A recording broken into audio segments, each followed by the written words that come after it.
This is your news source evening bulletin for today, Friday, the 30th of June in the year 2023. I'm Gordon Mosley reporting. Here's what we're tracking tonight. Tragedy engulfed the Drysdale Street, Charlestown area this morning in a plume of thick smoke as a father and his two children perished in a fire at their home. The dead man has been identified as 40-year-old Michael Richards. His two children, who also died in the blaze, were identified as 6-year-old Samaya Richards and 4-year-old Supreme Richards. Investigators suspect they got trapped by the heavy grill work at a 2-story house. The Guyana Fire Service said it received its first report about the blaze at around 6:45 this morning and immediately dispatched fire response teams from 5 locations. Divisional Officer for the Guyana Fire Service, Clive MacDonald, said when firemen arrived on the scene, the house was already engulfed in flames, which led to additional resources being deployed. He said after learning that persons were trapped in the building, firefighters attempted to get to them, but they were pushed back by the blaze that was ripping through the 2-story building. Immediately the crew went into offensive firefighting because it was reported to us that persons trapped in the building. Subsequently, other appliances arrived to give support. We also dispatched our hydraulic platform, which can give you aerial firefighting, but however, that wasn't went into action. The fire officer set up an inspection of the building after the fire was extinguished. The bodies of the 2 young children were found in their bedroom, while the father's body was found at the door of the lower flat of the house, which indicated that he may have been attempting to exit the building. The fire officer said there were some initial difficulties accessing the building due to the high concentration of smoke at the blaze from the western side. When that appliance arrived, there was heavy smoke and other airborne contaminants exiting from this structure and flames issuing from the western side of this building. According to the divisional fire officer, while it is within the right of every person to grill their personal spaces for safety reasons, other concerns must also be taken into consideration. He cautioned against heavy grill work on houses. We will advise and inform persons of, especially dwellings, about heavily grilling. You must have an evacuation plan to get out in case of an emergency. So we are doing our fire prevention in terms of fire prevention. So we're working on that, informing wrongs about it. The dead man's wife, Renetta Richards, who was also mother of the 2 young children that died, said she is devastated by the loss of her family. She said she left the home early this morning to tend to a family business. She said her husband was up at the time and they had a brief conversation before she left. We've at my mother-in-law house at Dynasty. I get a phone call from the girl at the car that time the house on fire. Same time I start locking up and come out. For come over to see what happened at the place. They are already up in flames. He's a very loving person. Everybody got issues, but he's a very loving person. He would never do nothing for harm none of us. I know words can't express losing your children, but in your own words, how is that? I ain't got no feeling. I'm numb right now and now. I never got to kiss my babies and my husband, not in this morning. When I left this morning, he was in the bathroom and I tell him, put on Supreme lunch by the time I go come back and then I'll carry them to school when I come back. And he said, go and left in the bathroom. Nothing, they went sleeping when I left. This normally don't get up with me when I get up, but they didn't get up this morning. I went sleeping when I left. The cause of the fire has not been determined, but the fire service said persons need to be reminded that they should install smoke detectors in their homes and also install fire safety equipment. While the cause of the fire is being probed, family and friends of the Richards family remain in a state of shock and disbelief. More news coming up in just a moment. It's been a long time coming. Overdue, some might say, but now that it's here, it will change life forever, and it is here to stay. The future is now, transforming Guyana into the 21st century. Introducing GTT Fiber. Experience internet connectivity like never before. Speeds you deserve at prices you can afford from a name you can trust. Sign up today. GTT Fiber is here. GTT, Together, we rise faster. Oh my lord! I just love to shop in this store. My customers, them gonna love all these things. So many different things in one place. Household items, electronics, toys, stationery, confectionery, exercise equipment, shoes and clothes for men, women and children, school things, costume, jewelry, perfume, makeup. Oh, look the makeup! Giftland Office Max, Guyana's favorite department store.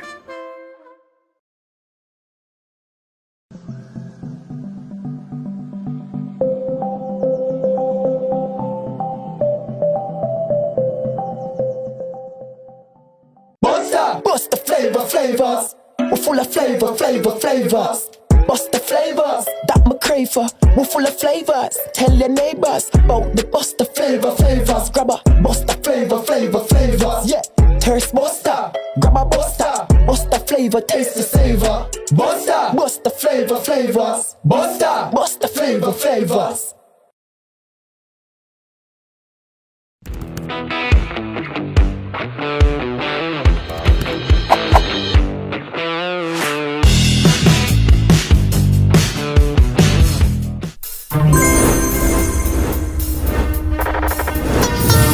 Just give me the light and start the show. Bang, bang, bang.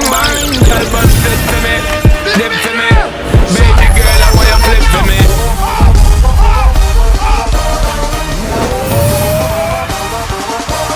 Ladies and gentlemen, bring it to the stage. Make some noise for voice. And I don't know. What?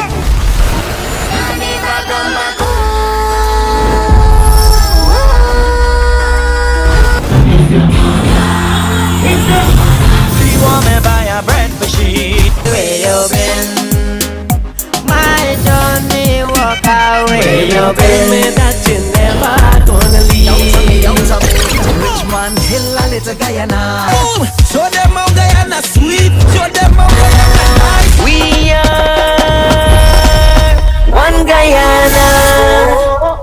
Toronto, Canada. Strong and solid in countries far and wide. New India Assurance, we're standing by your side. Golden service, half a century and more. New India Assurance, our policies are secure. From the heart of India, we serve these islands. The strength that you can trust, you're safe when you come to us. New India Assurance Company. Assurance when you need it most. For your home, motor or business insurance, visit New India Guyana office, 58 Brickdam next to Star Computers. Telephone 226-0415-7. Comfortable parking available. Welcome back. Some breaking news tonight. After being in protective custody for over a week, the 16-year-old schoolgirl who filed a complaint of rape and sexual assault against the Minister of Local Government, Nigel Daramalal, has asked the police to no longer pursue the matter. In a statement this evening, Crime Chief Wendell Blanham confirmed to news source that the teenager has given a no further action statement to investigators. He said the statement was given in the presence of one of her parents and the representative from the Child Care and Protection Agency. According to the crime chief, the file is currently being prepared to be sent back to the DPP for further legal advice. The police had initially completed its investigations last Thursday and dispatched its file to the Director of Public Prosecutions for advice. Earlier this week, the DPP returned the file to the police seeking additional investigations. The file was never sent back to the DPP, but this afternoon the crime chief said the girl first indicated to her parents yesterday that she no longer wanted the matter to continue. Attorney at law Dexter Todd, who was retained to look into the interests of the 16-year-old, said the DPP cannot simply discontinue the matter based on the teen's statement made after being in protective custody for more than a week without ever being allowed to speak to her attorney. He said it has now become a case of the victim being turned into the accused. No child at 16 years old should be under the pressure that she has been under. be able to say, I don't want to proceed any further with the matter, and the Director of Public Prosecutions proceeds with that and acts on that without a proper psychological interview being done and report being submitted as to her state of mind. So that there would, to me, it's very premature of the crime chief to put that statement in the public's domain, because that is not the protocol that the Director of Public Prosecution must follow. If Director of Public Prosecution cannot use such a statement to form the basis to say, well, okay, I don't wish to proceed, okay, not to institute charges. If she does that, she opens the office to some very, very, very serious allegations being leveled at her foot. And the thing about it is that after the girl is out, what stops the girl from withdrawing that statement dated the 30th of June? Which was a statement to not proceed with the matter. She can then give a statement to resurrect the matter. What happens then? When she has now become, she's now had the correct counseling, the correct, she now feel comfort. It's clear that the girl is not comfortable under the circumstances in which they have been having her on these long interviews, locking her away. That she's tired of it. I mean, it's not surprising that that's the step she's saying. Okay, if this is what y'all want, for me to withdraw the statement, for me to say I don't want no action, this is it. I don't want no action because I just want to go home. She just wants to go on her comfort. It's an issue of her state of mind. News Source will continue to track this breaking news story over the weekend. Let's tell you now that almost 3 weeks since local government elections were held, the Guyana Elections Commission is still unable to provide information on the overall voter turnout, even as it continues to hail the success of the elections. At a press conference today, the Chief Elections Officer Vishnu Prasad told reporters that GCOM has not done any analysis on the voter turnout since the Commission has been busy with more important matters. We have not conducted an analysis to determine turnout, whether at the individual local authority area levels or at the national level. However, the results are published, and any person who wishes to do such an analysis are free to do so without any clearance from us. We will, in due course, be embarking on such an exercise, but we have not had the time to do that as yet. We had much more immediate activities to focus on. The decision of the GCOM Secretariat not to produce a statistical report on the voter turnout rate following an election conflicts with the normal practice of the Secretariat. In fact, shortly after the Discipline Services voted, the very Chief Elections Officer, with the aid of his deputy, provided the press with a detailed breakdown, telling reporters that 47% of the more than 9,000 members of the Discipline Services who were registered to vote cast their ballots on the elections on the 2nd of June. Added to that, the two provided a comparative analysis, also telling reporters that the turnout rate for the Discipline Services was higher this time around when compared to the last elections in 2018. Today, the Chief Election Officer provided a scant overview of the just concluded local government elections, while omitting critical information such as the voter turnout. There were some 629,000 citizens registered to vote at the elections. In the presence of the GCOM chair, Justice Claudette Singh, the Chief Elections Officer reported that the elections were smoothly executed, despite the chaotic scene that engulfed the office of the returning officer for the municipality of Georgetown. That we are satisfied that the elections would have met the expectations, especially insofar as the conduct of credible elections is concerned. To this end, I can give the assurance that, with specific reference to election day, all logistical arrangements flowed smoothly towards ensuring that adequate staffing was in place, all materials were in place to ensure that the polls in every single instance opened at 6 in the morning, as is the statutory time for the opening of the polls.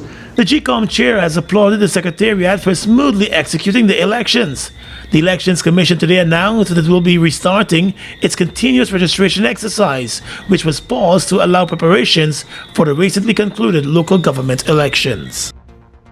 Two young motorcyclists lost their lives on Thursday in two different parts of the country, but in similar accidents. On Thursday morning in Linden, 27-year-old Sheldon Solomon lost his life while riding his motorbike along the Caracara Public Road. A police report said he was riding his motorbike on the northern side of the road at a fast rate when a motorcar that was being driven by a 24-year-old man turned into his path. He collided with a car and was pitched onto the roadway. He was picked up in a conscious state and taken to the Linden Hospital. However, owing to the serious nature of his injuries, he was transferred to the Georgetown Hospital, but died while being transported from Linden. In Georgetown on Thursday night, 20-year-old mechanic Joshua Blackett died while riding his motorcycle along Mandela Avenue when he reportedly lost control of the bike and skidded across the road, ending up in the path of a car that was being driven in the opposite direction. The young biker fell onto the roadway along with his pillion rider. However, he sustained the more serious injuries, dying on the spot. The driver of the car was the one who summoned emergency services, and he told investigators that it appeared as though the biker lost control of his motorbike, since the bike fell onto the roadway suddenly while it skidded. Investigations into both incidents are ongoing. Police investigators are looking for a suspect in the murder of a 34-year-old laborer from Riverview in Rhymeville, who was stabbed to death on Wednesday night. The name of the suspect has not been released, but the police said based on information received, that suspect is 22 years old. He's wanted for the stabbing death of 34-year-old Delon Waterman. According to a police report, Waterman intervened in an assault of his 9-year-old nephew by the 22-year-old man. The two men reportedly got into a heated confrontation that quickly escalated into a fight. It was during that fight that the 22-year-old armed himself with a knife and attacked the older man, stabbing him to the chest before running away from the scene. Waterman fell to the ground with his injuries, and by the time he was taken to the Georgetown Hospital, he was pronounced dead on arrival. The investigations into the murder are ongoing.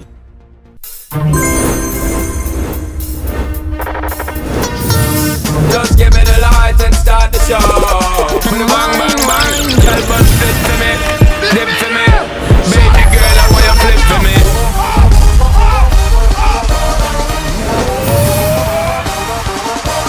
Ladies and gentlemen, bring it to the stage. Make some noise for Voice. Voice. I don't know who's in your what?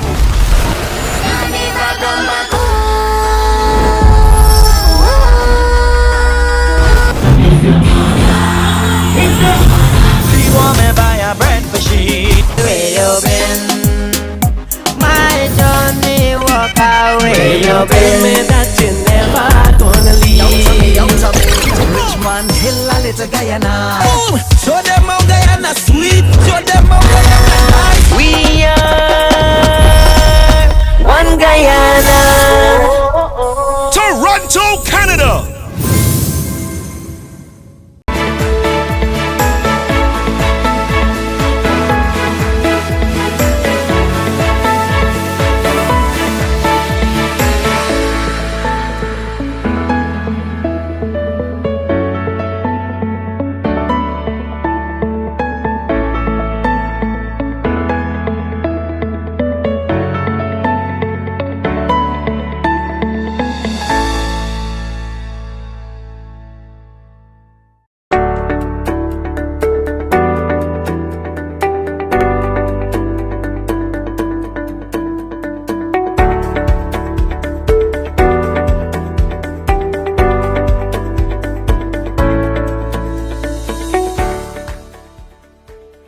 So okay na, champ. I passed here last week and this shop lock up tight.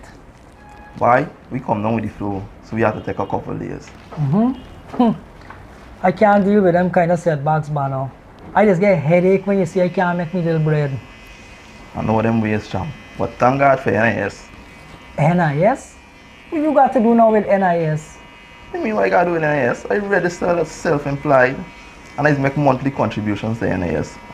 So you see, for them days I lose, NIS pay me back for most of them days. What? That's good. You know, I always used to believe that it's only people in big offices and so they pay NIS. Nah man, NIS for any working person between the ages of 16 to 60. And as self-employed, you get all the benefit as an employee except for industrial benefits. So what I gotta do for set up this thing? All I gotta do is visit NIS on Breakdown, or if you're living out of town, you visit any NIS closest to your location. And once you register and your registration complete, you can start making NIS contributions. Alright, so what I gotta walk with and like how much money I gotta pay a month? I ain't gotta walk with no big money. All I gotta walk with is your birth certificate and any farm ID.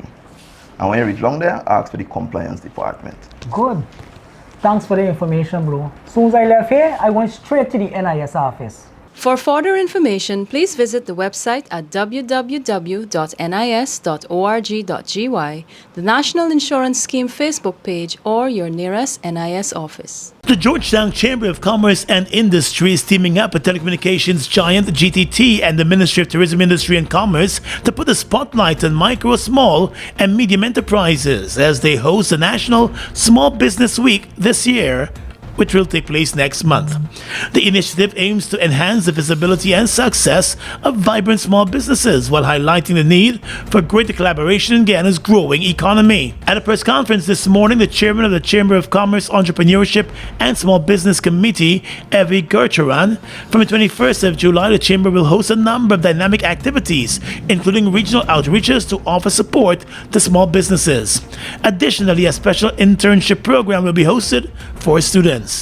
Our counselors have graciously split themselves up into groups, and we'll be engaging with the chambers in those areas. We'll be engaging with the business community in those areas to kind of raise the visibility of small businesses, to ensure that they have a platform for that weekend to expose their businesses more and to be part of this national campaign, because we don't want it to just be something that's happening in Georgetown. Throughout that week, the Chamber will also unveil a video series to highlight the journey of rising entrepreneurs. The week of activities will culminate on the 29th of July with an expo that will be held at the Arthur Chung Conference Center. GTT Chief Operations Officer Urson Ferguson said his company is pleased to partner with the Chamber of Commerce to help propel small and medium-sized businesses in Guyana. We also believe that small businesses, small and medium-sized businesses, absolutely need more platforms to showcase their products and services.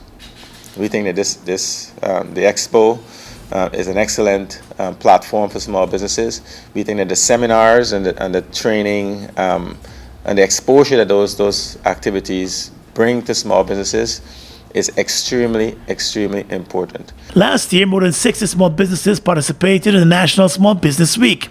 According to the Chamber of Commerce President Keston Houston, the numbers are expected to grow this year with an even more expansive program. Let's tell you now that Minister of Finance Dr. Ashni Singh has signed a $100 million loan agreement with the Small Business Development Finance Trust Incorporated to promote the development and expansion of small and medium enterprises. The signing of the loan agreement follows discussions between President Irfan Ali and representatives of the Small Business Development Group. The Finance Ministry said the signing is part of the government's broad agenda to improve access to financing and to empower citizens to benefit from the economic transformation taking place across the country.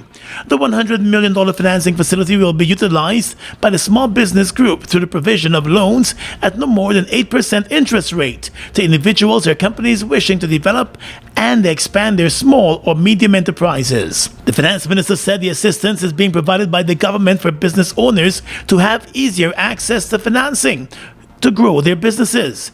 He said it is the environment that the President is endeavoring to create step by step.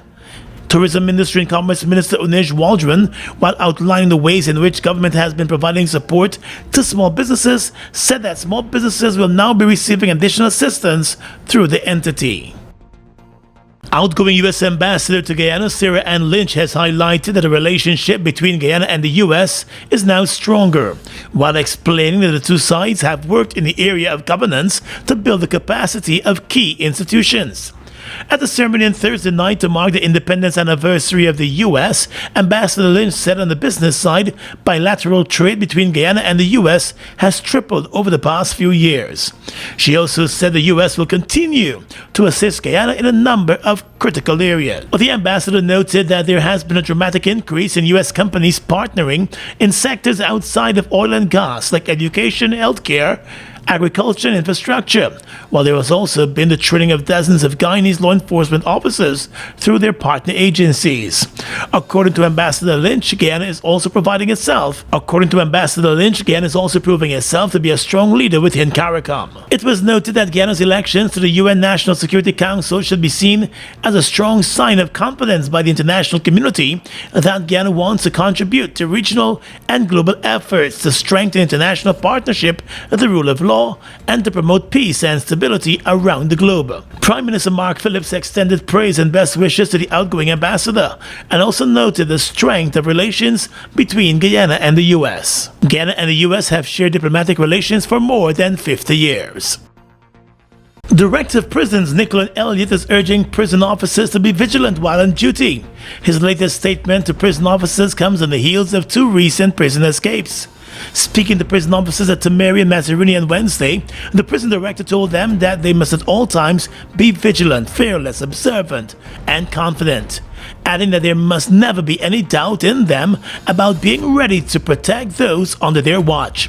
Mr. Elliott told the officers that they should understand their role and execute that role professionally, reminding them that they are also responsible for the safety and security of the prisons and the inmates.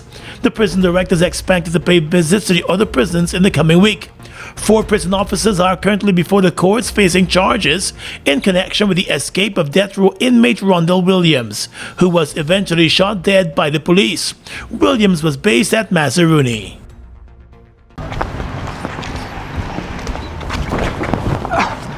Sorry. Jack? Hey. Boys, where you going with all that speed? Yo, today's the 15th. My NIS contributions are due, and I ain't even get the forms as yet. Hold on. You mean to tell me that you're not aware that all self-employed persons can now make their NIS contributions using the MMG app from the comforts of their homes and offices? Really? You know, I just pay my bills using MMG, you know? Yes, Jack. And the thing's simple. All you have to do is open the app, select Pay Bills, Government Services, NIS, and Pay. They will prompt you to enter your NIS number, the month you're paying for, and the amount. So, I don't need to submit any form? No. The only time you submit in a form is when you're making a claim. Wait. I could make a claim too? Oh, no, man. You didn't know that? Yes. All self-employed persons are entitled to all benefits from NIS. Well, except for the industrial benefits. And here's the good part. All of their forms, you can download them from the NIS website. Well, girl, I'm really glad I bumped into you. Anyhow, make sure you pay your bills later. Later? I gotta sit down right here and pay my contributions first. Take care. For further information, please visit the website at www.nis.org.gy, the National Insurance Scheme Facebook page, or your nearest NIS office.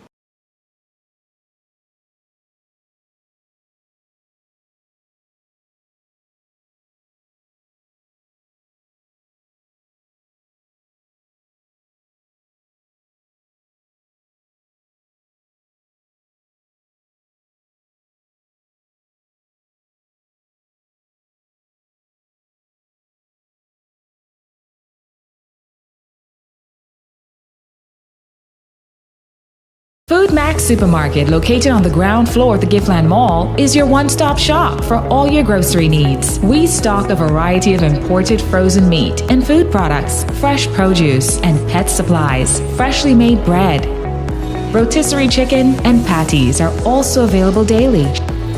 Shop in comfort today at Food Max and let our courteous staff assist you in satisfying your shopping needs. Food Max, the fresh food specialist. It's one of your biggest goals, getting your own home, where memories are made, where happiness lives. You may feel that home ownership or renovation is beyond your reach, but we at Republic want you to know that there's always a way. Ask us about our suite of mortgages. Let's help make your housing wishes come true. Or advise on how the equity in your existing home can finance other dreams and goals. Call or go online to learn more. Look who's in the mix now. The new Buster Soda Water. 0 calories, 0 sugar, 0 artificial flavors. 100% refreshing. Taste Buster Soda Water today. Buster Soda Water. Now available for only $120. Fuel it up and drive, super 95. Tune up. Fuel it up and drive, super 95. Tune up. Protect your fuel system, boy. High mileage and performance, boy. Guy Oil Super 95 gasoline gives you more reasons to drive and is available at 56 service stations nationwide. For affordable price, high performance, and high mileage, choose Guy Oil's Super 95 gasoline. Fuel it up and drive.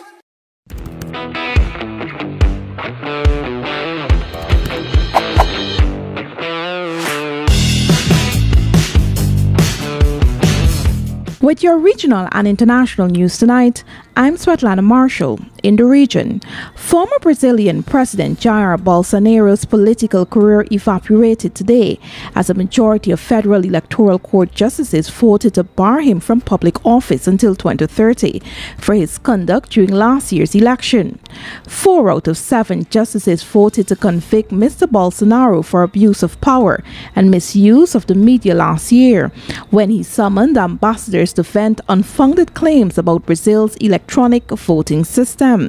2 more justices are still to vote. Bolsonaro, a former army captain who narrowly lost October's election to his rival Luiz Lula da Silva, is accused of creating a nationwide movement to overturn the election result that culminated in the January 8 invasion of government buildings in Brasilia by thousands of his supporters. Mr. Bolsonaro denies any wrongdoing. The Venezuelan Central Bank Board, controlled by the government of President Nicolas Maduro, today lost its latest appeal over $1.95 billion of the country's gold reserves, held in the Bank of England's underground vaults, according to Reuters. The BCV was challenging a previous ruling that certain decisions of Venezuela's top courts should not be recognized by English courts in the gold case. Lawyers representing the Venezuelan Central Bank in the challenge said it will now be returned to London's High Court to determine what happens next. The BCV had taken up the case 3 years ago, saying it wanted to sell the gold, which amounts to about 15% of Venezuela's foreign currency reserves, to fund the country's response to the coronavirus pandemic. And finally tonight, international news. 4,000 to 5,000 police officers have been deployed in France on Friday evening, the Interior Minister says, amid fears of a fortnight of rioting. Gerald Darmanin said 917 people were arrested on Thursday night, with some of them as young as 13, and has repeated government calls for parents to keep their children out of the riots. According to the BBC, the government also requested the shutdown of overnight bus services and said armoured vehicles would be used to aid law enforcement. The UK Foreign Office has updated its guidance for Brits visiting France, urging travellers to monitor the media and avoid protests. So disturbances began on Tuesday after police shot dead a 17-year-old boy named Neil M. The officer who shot Neil has apologized to the family, but the teen's death has revived grievances about policing and racial profiling in France suburbs. And that's your News Source Evening Bulletin for tonight. I'm Gordon Mosley reporting and encouraging you to stay safe.